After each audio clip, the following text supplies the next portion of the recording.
గుజరాత్లో వాయు తుఫాన్ బీభత్సం సృష్టించింది. తుఫాన్ కారణంగా వర్షాలతో పాటు బలమైన ఈదురుగాలులు వీస్తున్నాయి. ఈదురుగాలుల దాటికి సోమనాథ్ ఆలయ ప్రవేశ ద్వారం షెడ్ కూలిపోయింది.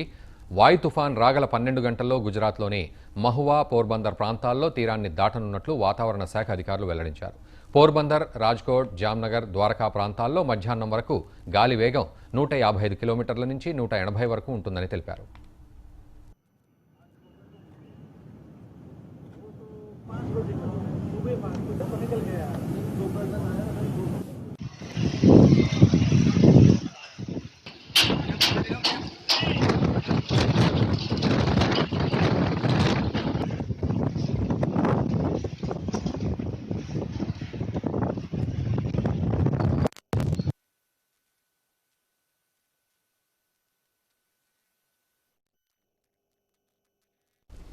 జమ్మూ కాశ్మీర్లో